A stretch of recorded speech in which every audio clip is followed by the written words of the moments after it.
এই পূজা, মা আসছে। হ্যাঁ সত্যি, কতদিন পর মা এই বাড়িতে আসছে। আমার না অনেক কথা জমে আছে মাকে বলার জন্য। অনেক অনেক অনেক গল্প করবো মায়ের সাথে। তুমি বরং এক কাজ করো, তুমি এক্ষুনি বাজারে চলে যাও। বাজারে গিয়ে নিজে হাতে সমস্ত কিছু বাজার করে আনো।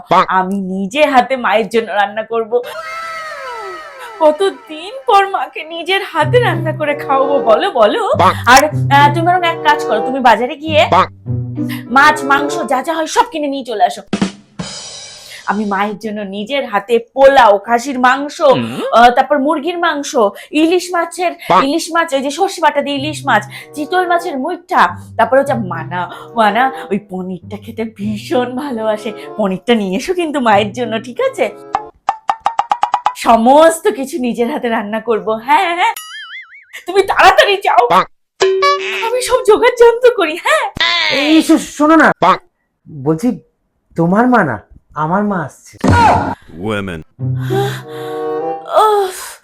স্বর্ণ স্বর্ণ, আমার না প্রচন্ড মাথা যন্ত্রণা করছে। শরীরটা কেমন জানি করছে। আমি না মাথা চারিদিক ঘুরছে স্বর্ণ আমার। আমি আমি মনে হয় আর দাঁড়াতে পারছি না। আমি একটু বসে পড়ি। হ্যাঁ, গা গোলাচ্ছে, শরীরটা ভীষণ খারাপ করছে স্বর্ণ, আমার চারিদিক ঘোরাচ্ছে। আমি আর এক সেকেন্ডও বসে থাকতে পারবো না। তুমি বরং এক কাজ করো, তুমি না মাকে এই সপ্তাহে আসতে বারণ করো। তুমি মাকে বলো যে পূজার শরীরটা ভালো নেই, মা তুমি পরের সপ্তাহে এসো। আমি না শুয়ে পড়ি। আর যদি তোমার মা এসেও পড়ে, তুমি না একটু বাইরে থেকে কিছু কিনেও তোমার মাকে খাইয়ে দিও, কেমন? একটু বিরিয়ানি ফিরিয়ানি এনে খাইয়ে দিও। আমি এই একটু শুলাম, আমি আর 2 দিন ধরে উঠতে পারবো না। আমার কিন্তু প্রচন্ড শরীর খারাপ, বুঝতে পেরেছো তো? যাওয়ার সময় একটু দরজাটা আটকে দিয়ে যেও। আর শোনো, আমাকে কিন্তু 2 দিন আর ডেকো না। হ্যাঁ, আমি এই যে ঘুমাবো, 2 দিন পরে উঠবো, ঠিক আছে? কেউ যেন এসে আমাকে ডিস্টার্ব না করে।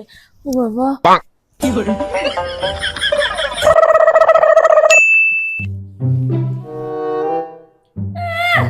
ওনার মা আসবে আর আমি নাকি 5 পদ রান্না করে খাওয়াবো। আমার মা আসলে না হয় একটা কথা ছিল।